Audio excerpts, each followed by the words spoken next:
Di video kali ini, jadi kita akan belajar mengenai fungsi validasi form menggunakan Laravel. Nah, di mana fungsi validasi ini secara teori kita gunakan nanti untuk setidaknya melakukan pengamanan data atau mencegah dari kesalahan penginputan data. Fungsi validasi pada Laravel sebenarnya ada banyak. Nah, kalau misalnya kita lihat di dalam dokumentasi resminya, nanti kalian bisa lihat di sini di laravel.com/docs/5.4, ini versi Laravel yang kita gunakan, kemudian /validation. Nah, di sini akan terlihat beberapa dokumen atau petunjuk penggunaan validasi pada Laravel. Nah, mulai dari cara penggunaannya seperti apa, pendefinisian aturan, ya, jadi kita nanti menentukan aturan. Misalnya user boleh menginputkan angka saja, atau user boleh menginputkan minimal sekian karakter, maksimalnya berapa karakter, atau nanti user bisa mengisikan dengan apakah email saja ataukah nomor saja dan sebagainya. Nah, itu yang kita sebut sebagai aturan. Nah, setelah mendefinisikan aturan, nanti kita juga akan menampilkan pesan errornya. Ketika user melanggar aturan tersebut, maka pesan error yang akan kita tampilkan itu seperti apa. Nah, jadi semua dokumentasinya lengkap di sini. Kalian bisa baca. Nah, ini beberapa validasi yang bisa digunakan di Laravel. Ya, ini nanti tentu tidak semuanya akan saya jelaskan di video kali ini.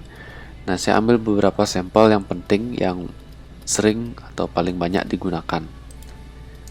Nah, sudah saya tulis di sini. Nah, di sini ada 5 buah aturan yang nanti akan kita pelajari. Yang pertama ini required. Oke, ini tulisannya seperti ini. Required. Nah, ini fungsinya adalah untuk sebagai menambahkan aturan agar user tidak boleh menginputkan nilai kosong. Oke, nilai kosong itu seperti apa? Nah, nanti akan kita coba langsung.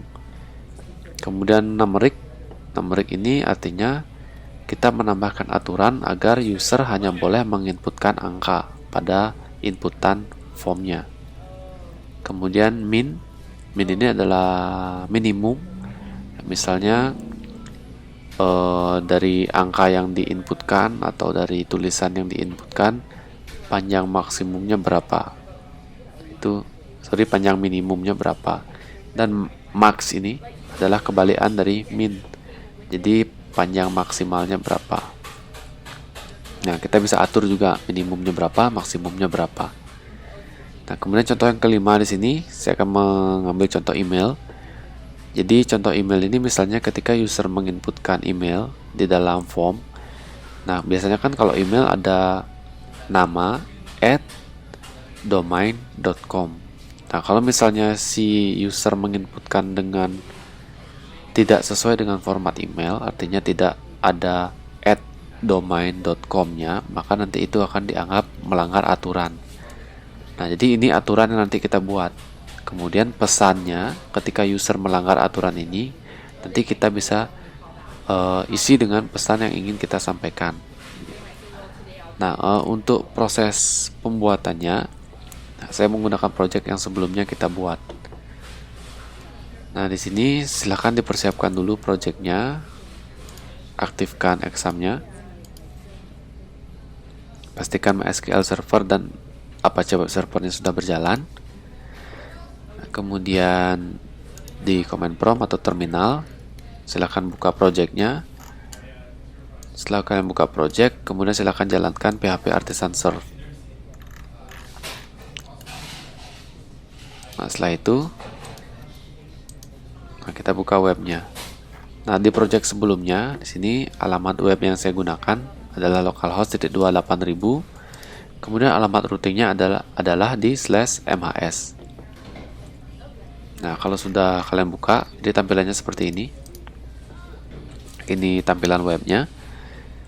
Tampilan web ini tentu belum menggunakan teknik validasi pada form. Contoh misalnya saya klik tambah mahasiswa. Nah, ketika form ini kita proses, saya klik tombol simpan, nah, maka akan ada error karena dia belum melalui tahap validasi. Ya, di sini NIM-nya kosong. Oke, seharusnya tidak boleh kosong ternyata. Maka dari itu dia menyebabkan error seperti ini. Nah, untuk mencegah keamanan atau meningkatkan keamanan website kita, ya supaya tidak ada error seperti ini, kita dapat menambahkan validasi di dalam inputan yang ada di dalam form kalian. Nah, kebetulan di sini hanya ada dua inputan, yaitu NIM dan juga nama. Nah, kita akan menggunakan contoh. Nah, kelima contoh tadi ini di dalam form yang kita punya, yang ini. Ya, jadi kalian bisa tambahkan di form tambah data mahasiswa atau di form yang kalian punya juga di sini, diubah. Nah, di sini juga ada formnya. Nah, jadi bisa kalian implementasikan di form manapun yang kalian punya, jadi sesuaikan dengan keperluannya. Oke, nah itu sedikit teori di awal. Nah, sekarang saya mulai dari ke praktikumnya, bagaimana cara menambahkan validasi. Nah, form yang ingin saya tambahkan validasinya adalah di tambah data mahasiswa. Nah, misalnya ini tadi saya sudah coba, ini belum ditambahkan validasi. Oke, nah jadi sekarang saya harus buka dulu scriptnya ini, script form tambah data. Oke, langsung saja saya buka di Sublime Text, saya buka di folder resource, kemudian masuk ke folder views. Nah, perlu diingat lagi di sini foldernya yang saya buat di project sebelumnya adalah MAS. Oke, saya buat di sini namanya adalah create.blade.php, form tambah data mahasiswa. Nah, ini scriptnya dan ini dia outputnya. Oke, kalau sudah kalian buka scriptnya seperti ini. Nah, di sini nanti akan kita tambahkan ketika ada error. Oke, nah untuk aturannya, jadi ini formnya. Nah, untuk aturannya dan juga pesan yang ingin kita sampaikan ketika user melanggar aturan, itu nanti kita tulis di dalam controller. Oke, sekarang saya buka controllernya, folder app, http, controllers. Nama controllernya yang saya buat adalah MAS controller. Nah, ini dia controller yang saya buat. Oke. Nah, untuk menambahkan aturan dan pesan, ya, berkaitan dengan ini adalah form tambah data mahasiswa. Berarti aturannya akan berlaku ketika kita menambahkan data atau kita menyimpan data. Nah, maka metode yang kita cari di sini adalah metode store. Nah, ini fungsi menyimpan data. Nah, di sini kita akan tambahkan validasinya. Jadi sebelum data ini disimpan, kita harus validasi dulu datanya. Apakah datanya sudah memenuhi aturan atau belum? Oke. Nah, sekarang saya tambahkan aturannya di sini. Saya tambahkan komentar, menambahkan aturan validasi data. Nah, caranya, oke, saya buat variabel di sini. Nah, sekali lagi nama variabelnya bebas. Kalian boleh menggunakan nama variabel apapun. Nah, di sini saya menggunakan nama variabel aturan. Oke, aturan sama dengan. Nah, karena aturannya lebih dari satu. Nah, di sini saya punya dua buah inputan, yaitu NIM dan nama. Atau mungkin nanti kalian bisa punya lebih dari dua, oke, atau misalnya 3 atau 5 dan sebagainya. Nah, saya gunakan array di sini. Ya, caranya seperti ini, variabel aturan sama dengan kurung siku buka tutup. Nah, seperti ini. Kemudian diakhiri dengan titik koma. Oke, jadi itu menambahkan aturan validasi data. Nah, kemudian setelah kita membuat aturan, sekarang saya akan menambahkan pesan, ya. Pesan yang ditampilkan ketika melanggar aturan. Di sini semacam pesan peringatan. Nah, untuk pesan peringatannya, caranya membuatnya hampir sama seperti yang tadi.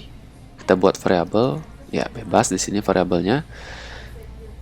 Variabelnya saya buat dengan nama variabel pesan. Nah, sama dengan kurung siku buka tutup. Kemudian diakhiri dengan titik koma. Oke, nah jadi seperti itu. Nah, setelah kita membuat aturan dan pesan, nah, terakhir kita aktifkan. Oke. Aktifkan atau bisa dijalankan ya. Aktifkan aturan. Oke. Nah, untuk mengaktifkan aturan ini, caranya kita harus menambahkan sebuah sintaks di sini, yaitu variabel. Nah, this seperti ini, tanda panah, validate. Nah, ini fungsinya. Kemudian apa yang perlu divalidasi? Oke. Ketika kita memanggil fungsi validate, jadi apa yang perlu divalidasi? Nah, yang perlu divalidasi adalah formnya ini, ya, formnya ini. Form tambah data mahasiswa. Nah, di mana inputannya ini, NIM dan nama, ini nanti kita dapat dari variabel request yang berada di method store. Ini parameternya. Nah, seperti yang kita gunakan sini sebelumnya. Request NIM, request nama. Nah, jadi kita buat di sini. Jadi apa yang ingin kita validasi? Yang ingin kita validasi adalah inputannya, yaitu variabel request. Nah, kemudian parameter yang kedua, jadi koma, parameter yang kedua, aturannya apa? Aturannya adalah ini, variabel aturan. Saya buat di sini variabel aturan. Kemudian koma lagi. Parameter ketiga adalah ketika aturan ini dilanggar, maka pesan yang ingin disampaikan apa? Pesan yang ingin saya sampaikan adalah ini, variabel pesan. Oke, variabel pesan. Selesai. Oke, jadi ini bisa kalian simpan dulu skripnya. Oke, kita simpan. Nah, untuk aturan dan juga pesan ini masih kosong. Oke, ini masih kosong. Nah, jadi kita akan buat salah satu contoh dulu. Ini contoh yang paling gampang. Nah, saya kembali ke konsep yang tadi. Nah, ini kita akan coba menggunakan aturan required. Nah, nanti kita lihat fungsinya ini kira-kira seperti apa. Oke. Nah, berarti saya tambahkan di sini. Di variabel aturan. Di tengah-tengah tanda kurung sikunya saya tekan enter. Oke, silahkan diberi jarak seperti ini. Nah, di variabel aturan, jadi inputan apa yang ingin saya tambahkan aturannya. Oke, saya punya dua inputan di sini, ada NIM dan ada nama mahasiswa. Nah, saya mulai dari NIM dulu, ya, mulai dari NIM dulu. Jadi NIM ini saya akan tambahkan aturan bahwa NIM ini tidak boleh kosong. Oke, saya tambahkan aturan bahwa NIM ini tidak boleh kosong. Kenapa? Karena kalau dia kosong, saya klik simpan, maka dia akan error seperti ini. Nah, supaya tidak error seperti ini, nah, saya akan tambahkan aturan untuk NIM. NIM tidak boleh kosong. Oke. Nah, untuk NIM-nya kalian harus tahu dulu inputan NIM, name-nya apa. Oke, saya ulang lagi. Untuk inputan NIM, name-nya apa? Jadi name-nya di sini adalah NIM, huruf kecil semua. Nah, saya buat di sini tanda petik 1 seperti ini. NIM.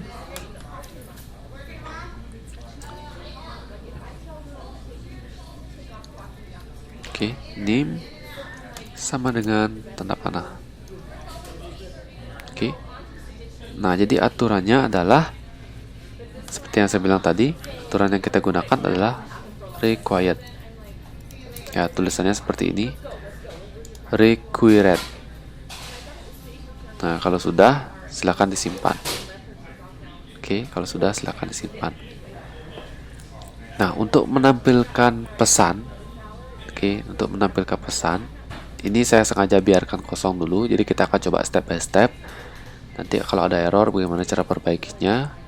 Oke, kita simpan ini. Nah, sekarang kita kembali ke formnya di sini. Jadi errornya akan kita tampilkan di mana? Nah, untuk nim, errornya akan saya tampilkan di sini di bawah nimnya. Saya tambahkan di sini enter. Saya tambahkan if. Ya, jika ada error. Nah, caranya seperti ini. If, kemudian supaya tidak lupa kita tutup pakai and if. Nah, jika ada error, nah fungsi di Laravel ini fungsinya sudah disediakan. Memang pakemnya seperti ini. Ada sebuah variabel atau nilai yang bernama errors. Errors. Nah, seperti ini. If variable errors has, name-nya adalah nim, has nim. Oke, seperti ini. Maka nanti kita akan tampilkan di sini errornya. Nah, saya tampilkan dia ke dalam sebuah div. Ya, boleh div, boleh langsung. Ya, silahkan.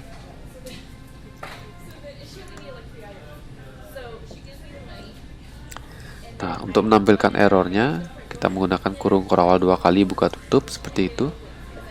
Kemudian saya tampilkan di sini variabel errors, tanda panah first. Nah, kemudian name-nya adalah nim. Oke, nah kita coba seperti ini. Ini kita simpan skripnya. Nah, ketika kita sudah simpan, nah ini harapannya ketika kita kosongkan nim-nya, ketika nim-nya kita kosongkan, maka nanti dia akan menampilkan error di sini di bawah inputannya. Oke, kita coba sekarang. Webnya kita refresh. Oke, ini kita kosongkan. Oke, ini kita kosongkan. Kita klik simpan. Nah, muncul error di sini. Oke, muncul pesan pemberitahuan bahwa kita sudah melanggar aturan. Ya, bukan error seperti yang di awal tadi ya, yang merah itu bukan. Tapi ini muncul pesan peringatan bahwa kita sudah melanggar aturan. Aturan yang kita langgar itu apa? Jadi the name field is required. Nah, jadi name-nya harus diisi. Jadi pesannya seperti itu. Nah, jadi kalian juga bisa mengubah pesan ini sesuai dengan keinginan kalian. Nah, caranya seperti apa? Caranya untuk mengubah pesan ini, nah kita kembali ke, nah di sini controllernya. Tadi kan aturannya sudah. Nah, sekarang untuk pesannya, nah, caranya sama. Tekan enter di sini tengah-tengahnya. Nah, pesan yang ingin saya tambahkan adalah untuk fungsi required. Oke, untuk fungsi required. Jadi saya tulis di sini required. Nah, untuk required, jadi pesan error atau pesan peringatan yang ingin saya tampilkan adalah, oke, nah bisa menggunakan tanda petik 1 atau petik 2 misalnya di sini ya. Tidak boleh kosong. Nah, saya isi tanda seru seperti itu. Tidak boleh kosong. Oke, kita simpan. Jadi pesannya nanti seharusnya yang tampil adalah ini, tidak boleh kosong. Oke, kita refresh webnya. Nah, ini saya kosongkan. Saya klik simpan. Jadi muncul seperti ini, tidak boleh kosong. Oke. Nah, semoga kalian paham step by stepnya, caranya menampilkan mulai dari membuat aturan, kemudian membuat pesannya seperti apa, kemudian kita aktifkan aturannya. Setelah itu baru kita tentukan posisi errornya itu nanti, atau peringatannya itu akan ditampilkan di mana. Oke. Nah, kalau misalnya errornya ini saya mau tampilkan di bawah sini, nah itu bisa. Kalian tinggal pindahkan ini if-nya. Kalian tinggal blok, kemudian kalian cut, kalian pindahkan di sini juga bisa. Nih. Nah, saya pindahkan di sini, saya simpan. Saya refresh. Saya kosongkan, klik simpan. Jadi dia akan tampil di sini. Oke. Nah, disesuaikan nanti sesuai kebutuhan. Kalian mau menampilkannya di mana? Silahkan. Nah, saya kembalikan lagi. Itu contoh error atau aturan yang pertama, yaitu required. Sekarang kita coba tambahkan lagi. Nah, jadi untuk nama misalnya, nah untuk nama ini kan seharusnya tidak boleh kosong juga supaya tidak rancu nanti datanya. Oke, misal name-nya saya input di sini.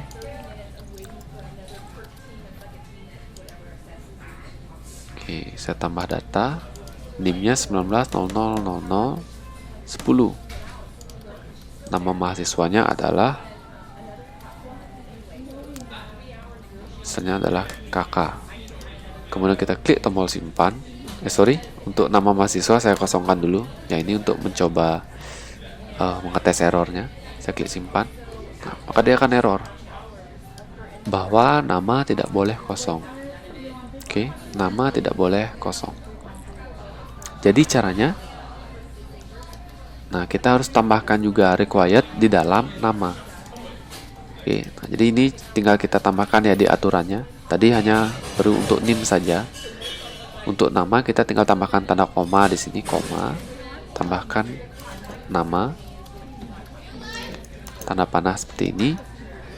Jadi nama ini kita dapat dari sini. Nah, ini name-nya adalah nama. Oke, nama kita buat dia dengan aturan required juga, tidak boleh kosong. Kenapa? Karena kalau kosong tadi kan error ya. Kalau kosong dia error. Maka itu kita tambahkan required. Oke, kita simpan scriptnya. Nah, ketika kita kembali, kita refresh. Oke. Nah, ini saya kosongkan semua. Klik simpan. Tidak boleh kosong. Nah, di sini di nama mahasiswa seharusnya tampil error juga ya. Nah, kenapa errornya di sini tidak tampil, tidak boleh kosong? Karena kita belum tambahkan if-nya. If-nya ini belum kita tambahkan. Nah, ini tinggal kita copy if-nya. Misalnya saya tambahkan di sini di bawah inputan nama. Nah, seperti ini. Tinggal kita ganti name-nya. Dari name menjadi nama. Oke, has nama. If errors has nama, kalau misalnya ada nama ini memiliki error, maka tampilkan errornya. Variable errors first nama. Oke, kita simpan. Kita refresh lagi, klik simpan. Jadi errornya akan tampil di masing-masing field. Tidak boleh kosong, berarti untuk nama juga tidak boleh kosong. Oke, itu step demi stepnya atau langkah demi langkahnya. Sekarang, nah kita coba. Oke, ini masih rancu ya. Mungkin ada yang kurang paham. NIM dapat dari mana, nama dapat dari mana. Nah, kalau misalnya nanti ini kita coba ubah, misalnya ini saya ubah menjadi names seperti ini, names.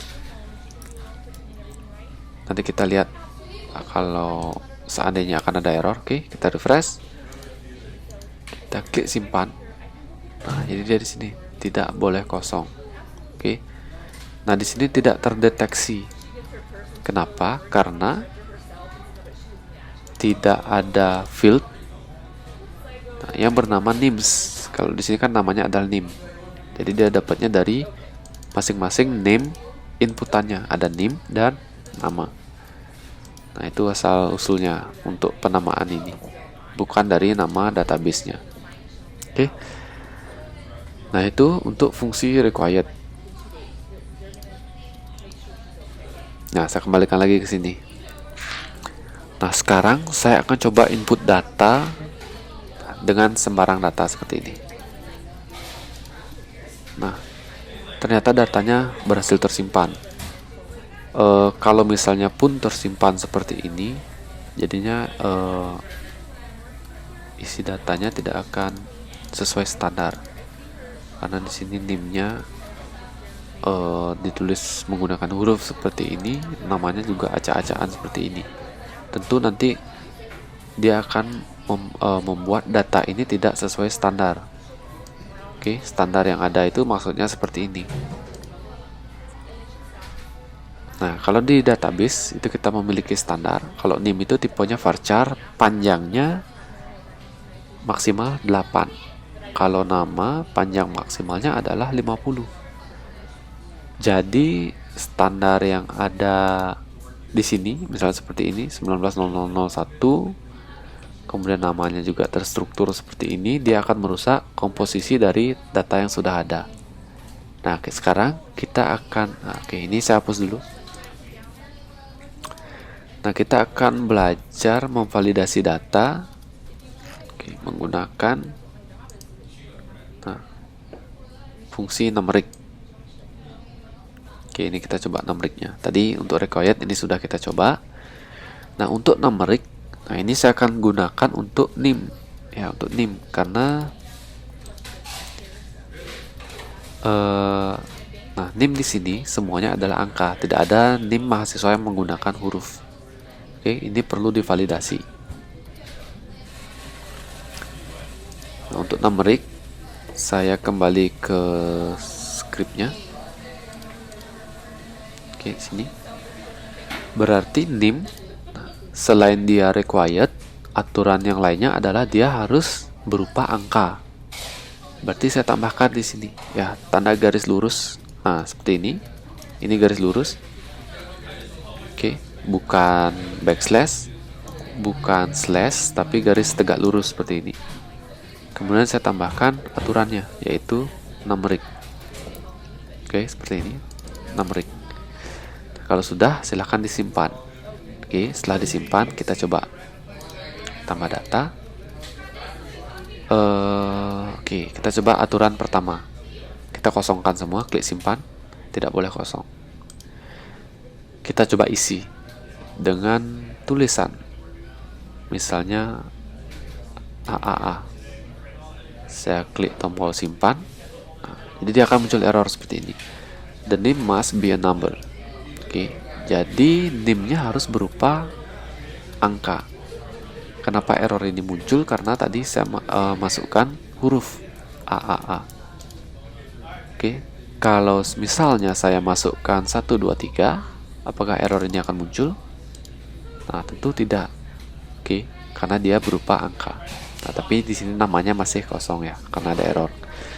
Jadi ketika ada error, dia tidak akan berlanjut ke proses penyimpanan datanya.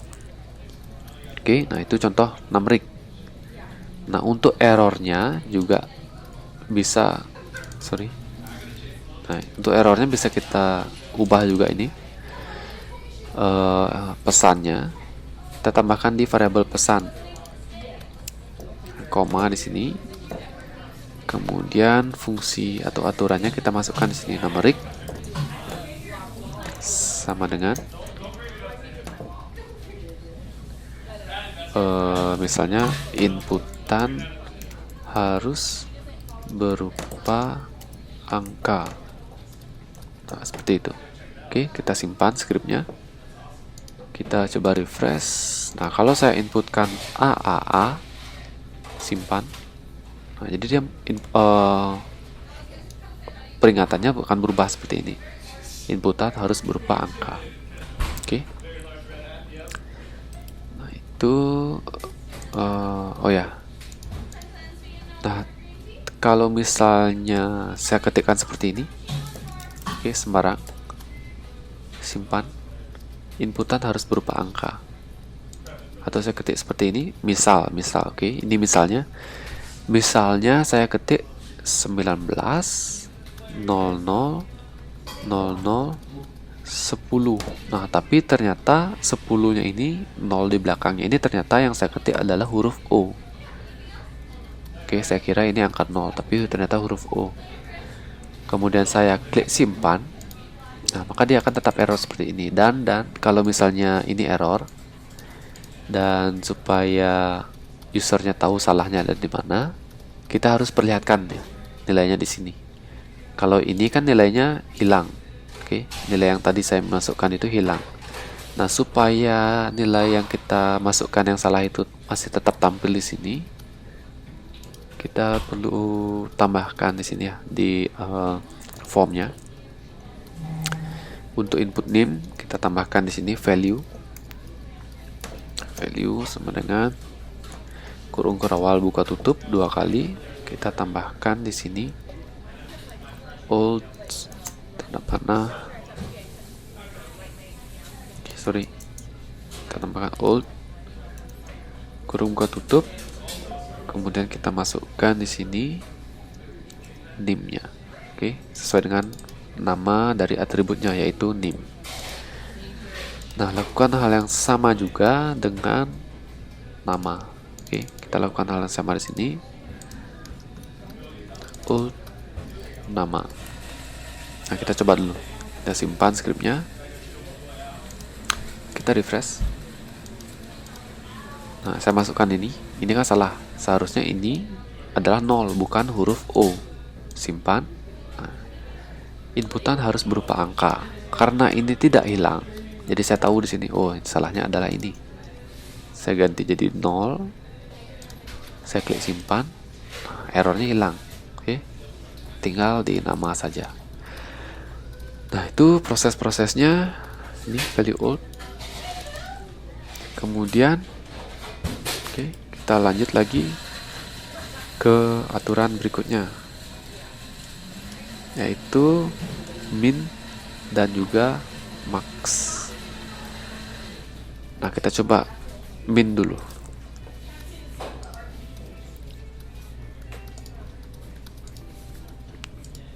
Oke, kita kembali ke aturannya. Nah, untuk nim, nah, kita tambahkan di sini garis lurus lagi seperti ini. Minnya itu berapa? Kalau misalnya nim itu kan min dan maxnya sudah pasti 8 karakter ya. Di min dan max itu sudah pasti 8 karakter. Jadi min titik 2 8. Nah, kita coba dulu apakah dia sudah berhasil menerapkan aturan ini apa belum. Kita simpan skripnya, refresh. Saya coba memasukkan huruf A, simpan. Nah, inputan harus berupa angka. Saya masukkan 1 2 3. Apakah dia masih ada peringatan atau tidak? Sekarang saya klik simpan. Oke, nah ini. Oh, ternyata perintah min ini tidak berhasil dijalankan di sini. Jadi yang maksudnya min 8 ini saya coba masukkan, karena di sini minnya 8. Saya coba masukkan angka 1. Oke, simpan. Nah, the name must be at least 8. Jadi ini artinya adalah min ini artinya nilai. Oke, bukan panjang tapi nilai. Oke, saya harap kalian paham maksudnya. Kalau saya masukkan 7 pasti error karena dia nilainya 7 ini kurang dari 8. Kalau misalnya saya masukkan 1 2 3, ini tidak akan error karena 123 ini lebih besar dari 8. Nah, jadi ternyata min ini dia menghitung nilai bukan panjang. Kalau misalnya numericnya kita hilangkan, hanya min 8 saja required dan minnya 8. Kita refresh. Oke. Nah, saya coba di sini 1 2 3. Nah, sekarang 1 2 3 ini dia dideteksi sebagai tulisan. Simpan. Nah, jadi dia akan muncul. The name must be at least 8 characters. Jadi solusinya, nah, kalau kita misalnya menggunakan aturan numerik di sini, berarti kalau kesimpulan tadi adalah ketika aturannya numerik dan kita menggunakan min atau max, itu artinya kita mendeteksi nilai. Apakah nilainya lebih besar, lebih kecil. Dan ketika ini bukan numerik, jadi min atau max ini berfungsi sebagai apakah dia jumlahnya atau karakternya minimumnya dan maksimumnya berapa. Oke, itu fungsinya. Nah, kalau kita menggunakan numerik, kita coba menggunakan fungsi atau aturan digits. Kita coba dulu, kita simpan. Required numeric digitnya harus 8 karakter. Refresh. Oke. 1 2 3 simpan. Oke, nah ini sudah bisa. The name must be 8 digits. Oke, sudah keluar errornya seperti ini. Kalau kita input coba AAA, simpan.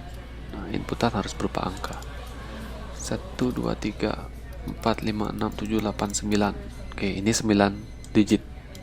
Simpan. The name must be 8 digit, harus 8. Nah, itu aturannya. Kalau misalnya numeric berarti kita gunakan digits untuk menghitung jumlah karakternya. Kalau untuk menghitung nilainya, minimum maksimumnya, kita gunakan min dan max. Oke, di sini kita akan tambahkan error untuk digits.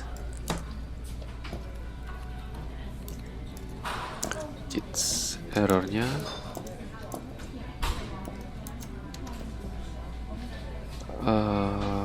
oke, misalnya saya tampilkan di sini. Inputan harus berapa digit. Nah, untuk mengambil nilai 8 ini, oke, untuk mengambil nilai 8, entah itu 8 ataupun berapapun yang kalian input di sini, caranya adalah seperti ini. Titik 2 digits. Nah, baru saya tulis di sini digit. Nah, oke, hasilnya seperti apa? Kita lihat sekarang. Refresh. 1 2 3 simpan. Nah, inputan harus 8 digit. Oke, seperti ini. Kalau misalnya ini saya ubah menjadi 5, saya simpan, saya refresh, saya input 1 2 3 simpan, inputan harus 5 digit. Nah, seperti itu proses penambahan aturan dan juga menampilkan pesannya. Oke. Nah, sedangkan ini berarti min dan max-nya fungsinya apa? Nah, kita akan lihat juga. Berarti tadi yang kita gunakan ada tambahan ya. Di sini ada tambahan lagi satu, yaitu digits.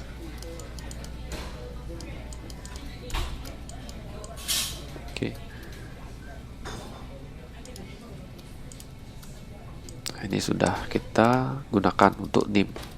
Nah, untuk min dan max-nya ini, jadi karena dia, nah, fungsinya supaya bisa ada contoh, saya akan tambahkan di nama. Oke. Misalnya di sini setelah required tadi saya tambahkan fungsi min. Nama itu tidak boleh terlalu pendek, karena tidak mungkin ada mahasiswa yang namanya hanya 2 karakter atau 3 karakter.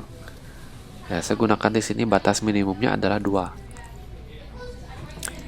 Kemudian panjang nama mahasiswa itu tidak boleh terlalu panjang. Saya batasi hanya 50 karakter saja. Oke.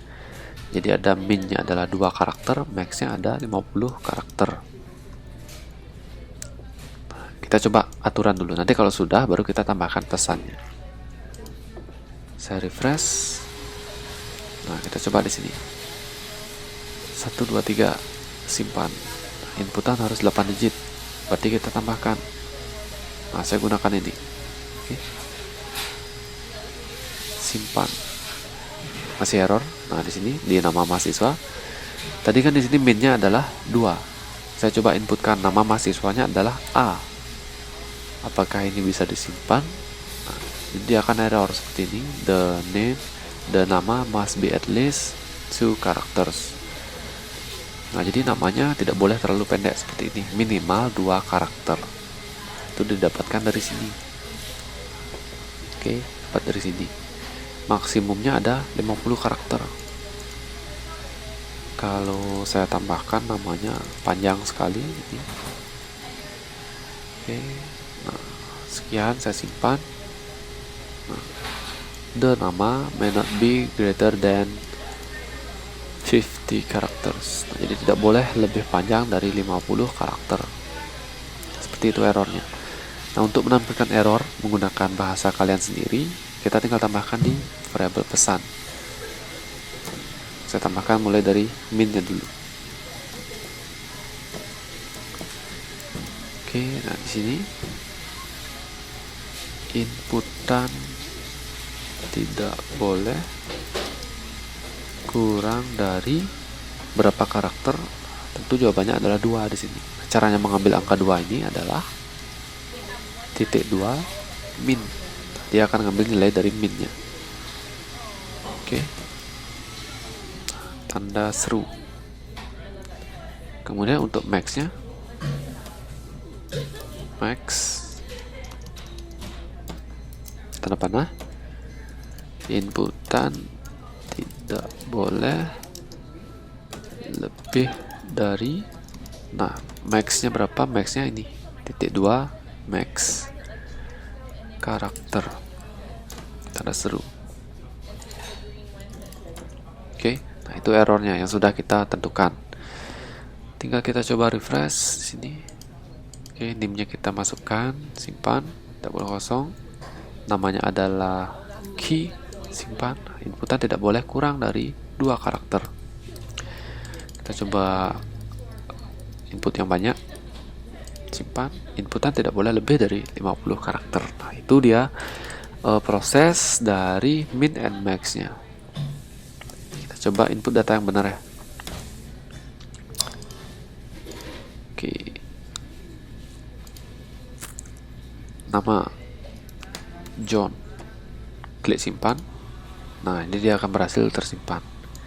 Nim, nama, oke, sudah sesuai dengan standar yang sudah kita tentukan, aturannya apa, pesan errornya apa, nih, dan juga tampilannya seperti ini. Oke, nah, jika ada istilah yang belum dimengerti atau kalian mengalami error, jadi silakan ditanyakan. Terima kasih.